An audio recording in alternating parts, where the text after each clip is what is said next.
Hello, world. That was that's a big saying people like to say around here in the world. Out of the 7 planets we have. And Hello, world used to also be a name of a song I used to listen to all the time. There was this guy. Before I get to that story, everybody, welcome to the show. Welcome to Dom Joe's podcast. I'm glad you guys are here. I'm your host, Dom. You got to do the proper intros, I guess. That's just the way to do it. I'm from Tulalip. My great-grandma's Loretta James. Her grandpa's Kenneth Joseph. My Nana. Some people say grandma, but I say Nana. Melody St. Clair. My mom's Sheena, and then Sheena Joseph, and my brother's Luke. And I'm from Tulalip, man. That's who I am.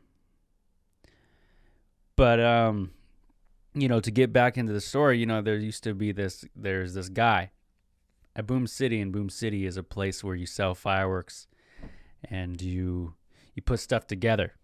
You sell things, and mostly fireworks, of course, and then there's concessions and people walking up and down the stands. But there was this guy. His name was Jay Key. He was an artist, and he used to hand out CDs, and I remember I was like, oh, I'll buy one of your CDs, and I was bumping it. There was a while I was just playing his album in my car. I had a CD, and here's the thing when you have a CD in the car. I feel like the CD in the car only gets played nowadays when you're going through the mountains and you have no service and you have no downloaded music on your phone. You're like, oh, let's just play the CD. And then you just play the CD over again. There's very select few CDs that I'm very, very much like, I know the next song next to it. Nowadays, but I know Elefunk by Black Eyed Peas was one of those albums back then that I would start singing the next song because I was so familiar with my mom playing that in the car. I don't know if anybody has any CDs like that anymore, but that was the one where I was so conditioned to know what I started singing. I almost thought certain songs were the same song. So the Hello World was the name of Jay Key's, one of his songs he played.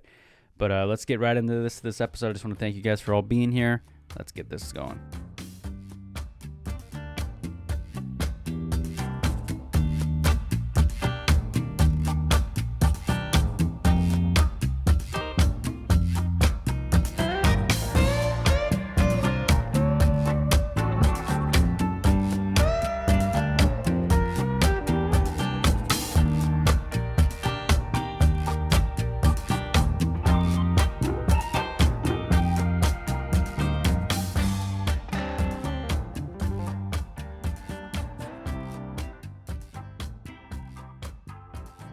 Yeah, that was crazy. I mean, Jay Key, man, that was some old times, some really old times. And as I'm getting older, I'm starting to realize things are moving a little faster.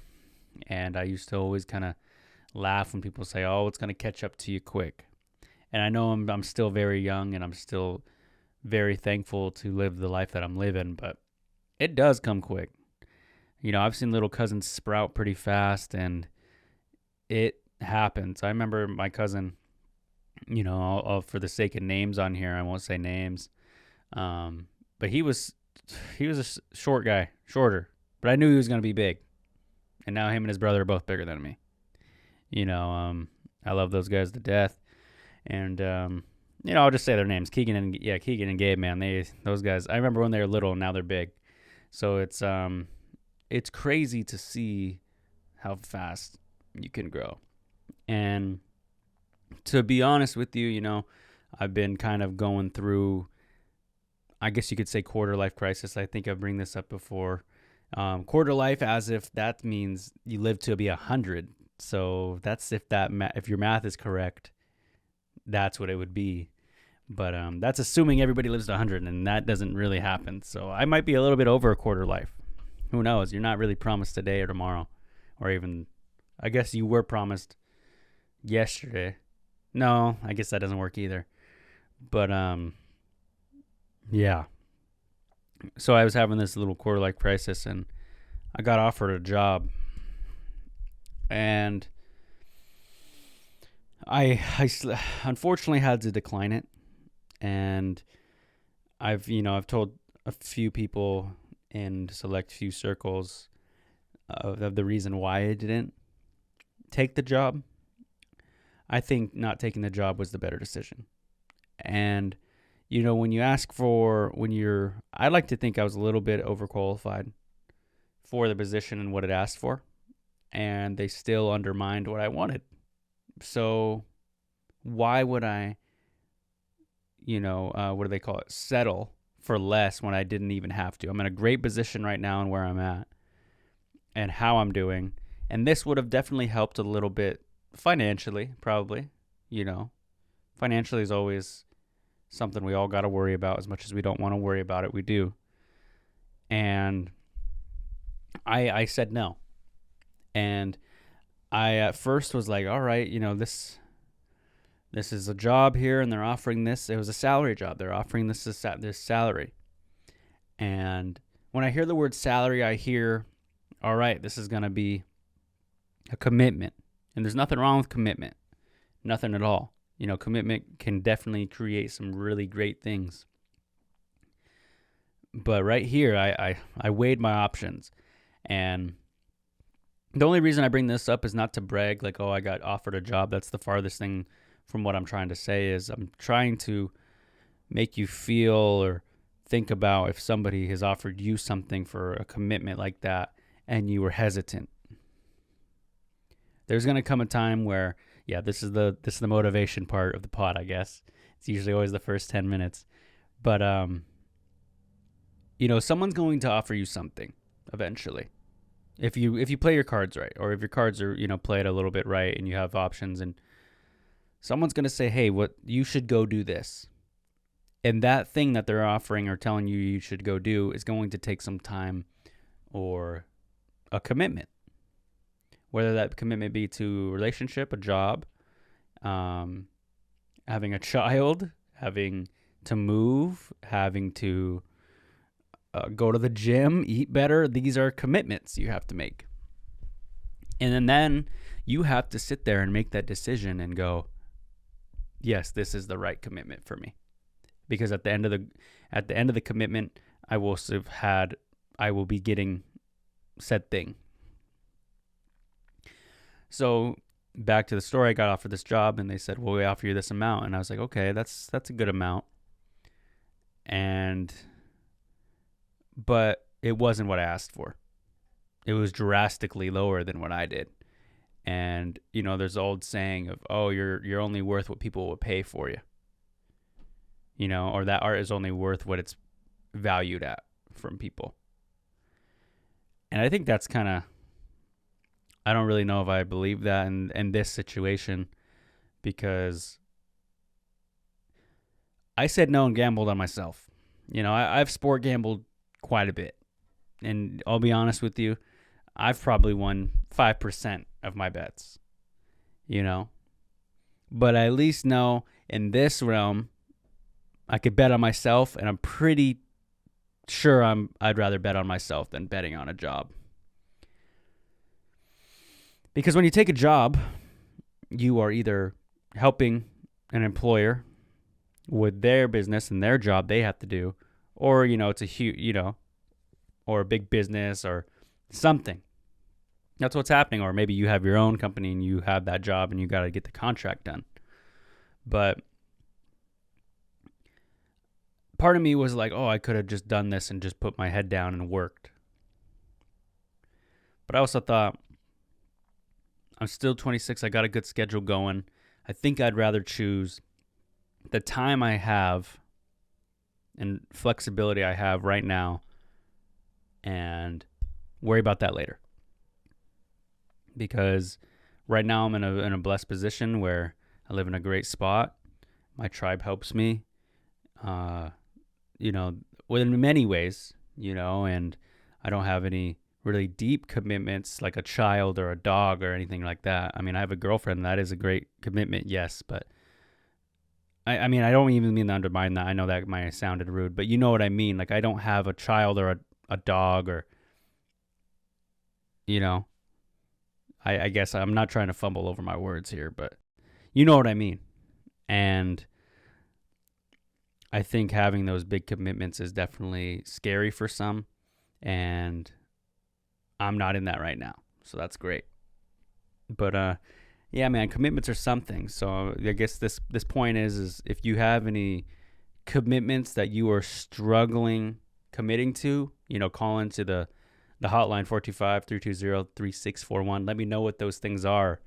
I know a lot of people are probably getting job offers, that New Year's resolutions, sticking to those commitments can be hard. Let it out on the hotline. I don't have to share it, but I understand. Like I just told you, I had to decline a job offer, and that was a trouble with committing. But then the reason I had trouble is because I didn't think it was right for me. And sometimes at the end of the day, not committing to something that you're not 100% into is not worth it. And a lot of people will be like, oh man, I'm not 100% committed to brushing my teeth. Dom's telling me I don't have to. I'm not doing it. That's not what I'm saying. I'm saying more so like, you're in stuck position A, and you want to be in B, but you got to get something to get out of it. See, I guess I might be confusing you guys just a little bit more, but that's just the point.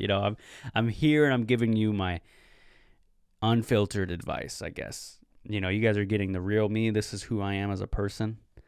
And I had a conversation with my cousin. He came I was at his place, and I was watching football, and he peeked his head in the door. He came in the room, and he was like, hey, one of my buddies seen your clip, and it's cool to see how it's grown.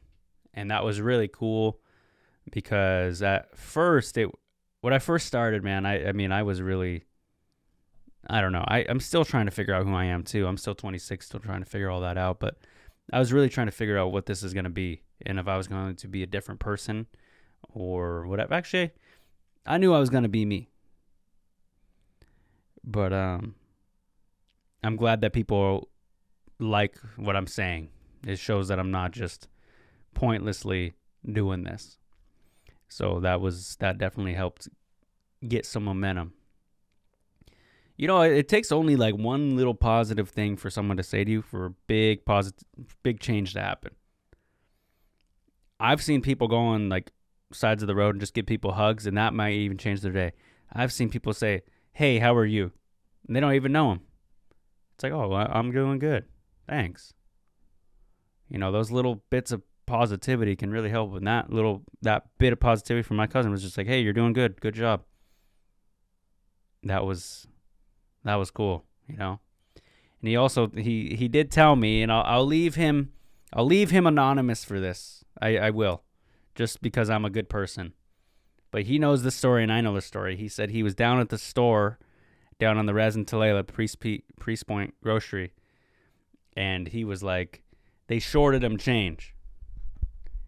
And there's something about these stores, man, and shortened change. Like the stores on the res, at least the stores on my res right now.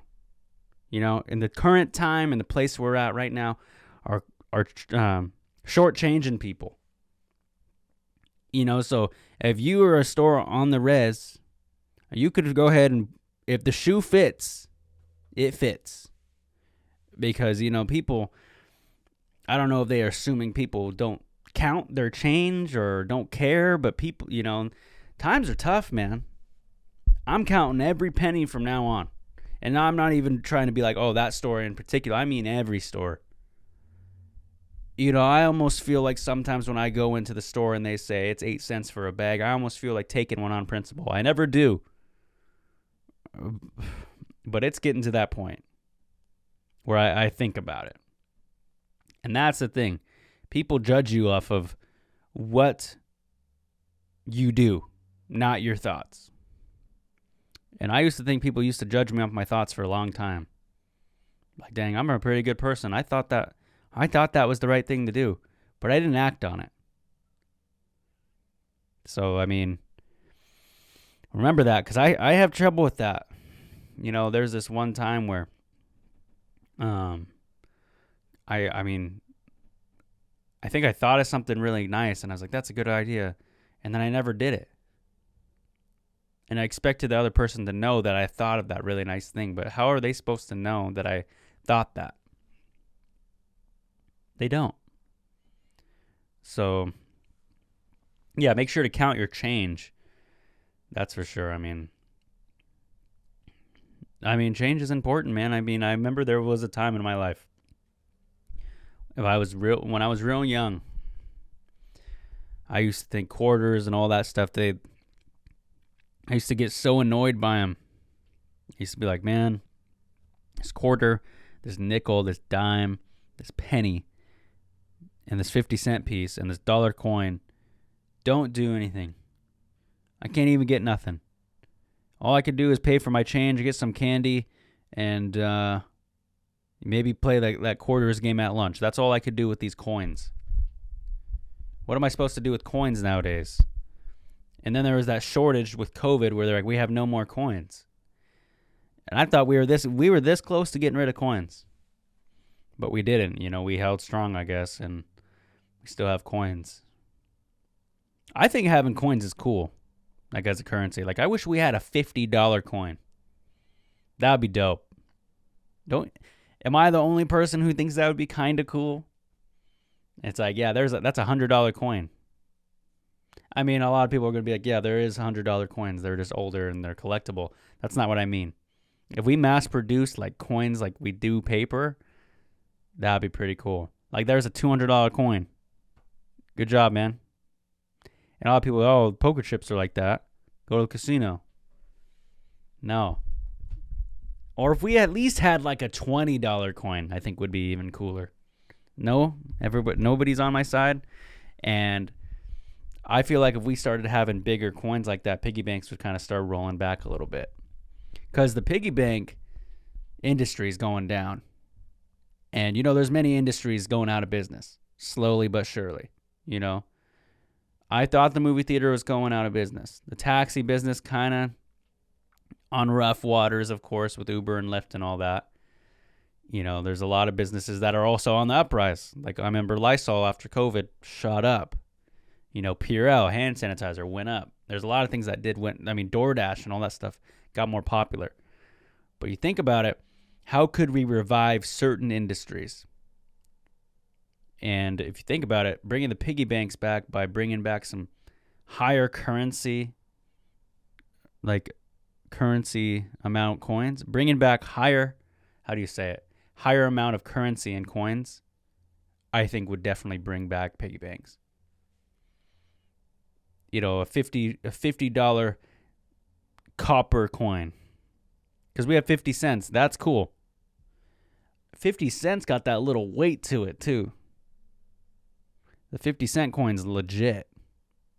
You could coin walk with that. You walk around with a 50-cent piece, you almost feel like you're 50 Cent, really, the rapper. Maybe not complexion-wise, but you feel cool like he is. And I think the next thing that needs to happen is more coins, higher rated coins. I think I'm not saying that right, but you know what I mean. And I know I'm rambling right now, but these are my thoughts. These are my everyday thoughts.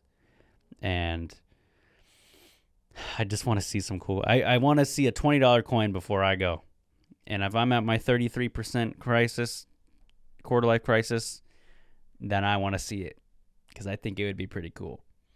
Or like, even just imagine like you're like Breaking Bad and the drug deals that they have the briefcases. Like, how cool would it be if like you had like a roll of quarters, but it's like a roll of like Sacagaweas or something. That would be cool. And those would be worth like $200 a piece. Because we got a lot of white guys on the coins. And I know they made the new coin with, I think there's a Native American on the new quarter. I don't remember what year, 2022, 2023. But how cool would that be? I know in Atlanta they had the, God, what did they have? The $20 bills. Oh, God. Let's look that up. I forgot her name, and everyone's going to be like, oh, you forgot that. Let's see. Atlanta show $20 bill. Gosh, it's gonna. Oh, the Tubman. Yeah, the Harriet Tubman $20 bill. $20 is a pretty common 20. So I feel, or pretty common dollar, paper dollar. So I think that would be pretty cool. And if you had like a $100 coin of a Sacagawea, call it the Sacagawea, that would be cool. Or you call it Chief Joseph. Get the Chief Joseph $100 coin in there. Or Geronimo. You could even throw Victor on there if you wanted. Like that would be pretty big for Adam Beach to get that though. I mean, that might be bigger than the Suicide Squad gig he got, or Dance Man, all the movies he's been in. Here's my last point, and then I'll stop talking about it.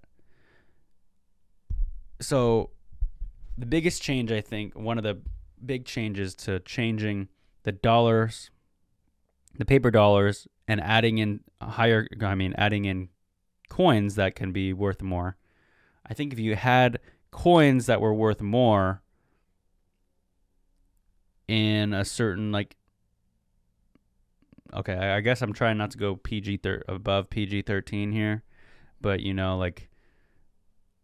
I'll just say I know these 13-year-olds they've been seeing stuff. They play GTA, so when you go to the strip club, you can just wash the coins easier. You just put them in a bin of water and soap, and they're clean. They're sterile. Like paper, you gotta, you can wash them. You do the drying. I know I've seen that before, but I think it would be a little easier to put some soap and water on a coin, and you're good. And I think, and people will be like, oh, well, you could throw them at them. It's like, who would willingly throw a $100 coin? You could. You really could in that setting. And I don't support throwing coins at any type of person who dances, anybody. But I think if you swapped it, it'd be pretty cool to me. What's else going on? Not much has really been going on for me. I've been still working. I've been working at the Seattle Kraken. Shout out to them. And a lot of people will be like, oh, don't give them a free shout. They didn't pay you. It's like, but you know what? They got some cool people up in the press suite, and I've been up there talking to the guys up there and all the people.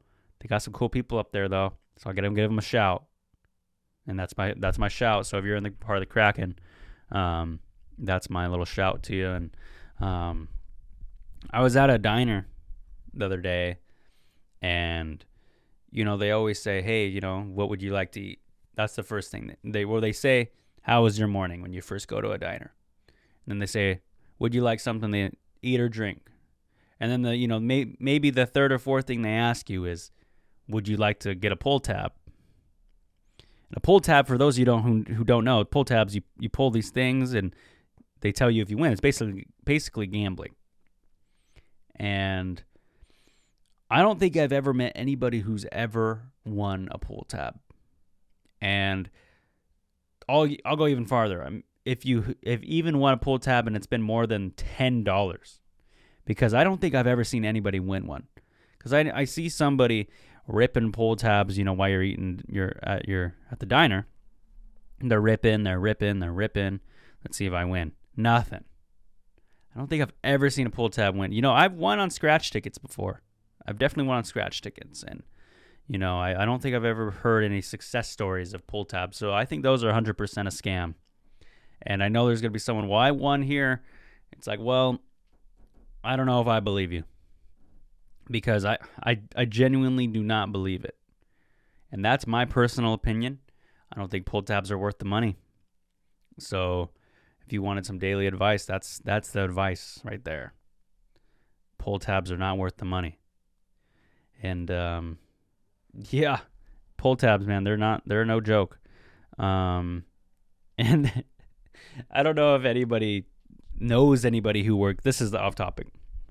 So, being from Seattle, you hear a lot of Amazon workers, they're talking about their day, which is good. And I'm glad the Amazon workers feel like they could share what they're doing, whether that be at the warehouse or whether that be, in their marketing jobs or wherever, right?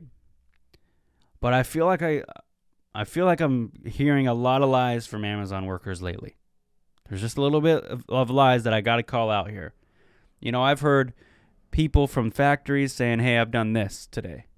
Oh, that's cool. And somehow, almost 95% of workers at Amazon have somehow given me the lie that they have talked to Bezos. And I just don't believe it. So if you're an Amazon worker and you actually have talked to Bezos, I just don't believe it.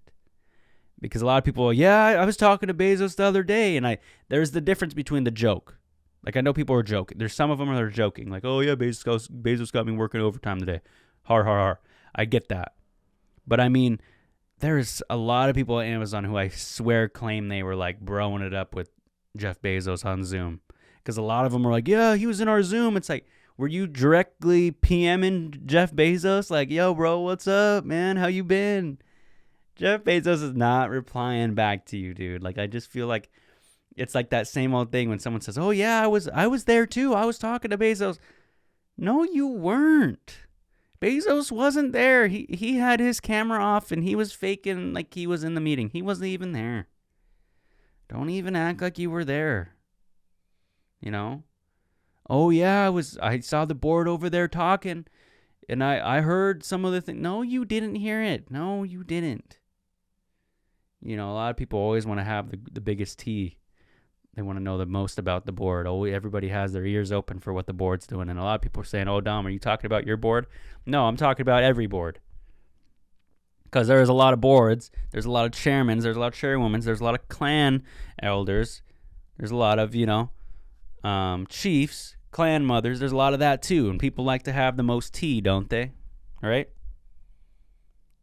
So before you start pointing your fingers, your gnarled fingers at me, use Cat Williams line there, you got to remember that there's some real stuff going on and people try to act like they know what they're doing, but sometimes it ain't about that.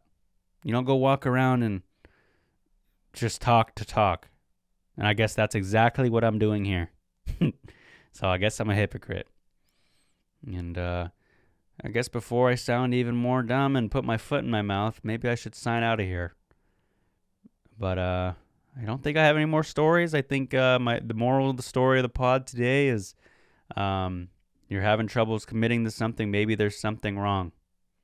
And don't be stirring up drama about, nothing for no reason. And don't buy pull tabs. That's basically my big motivation today. So I hope you guys got something out of this. Hope you guys got a laugh. Maybe you guys, I don't know. Maybe I just hope you got an emotion. Even if it was upset, even if it was like, I'm turning this off. It's all good, man.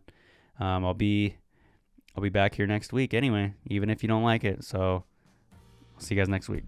Hoi.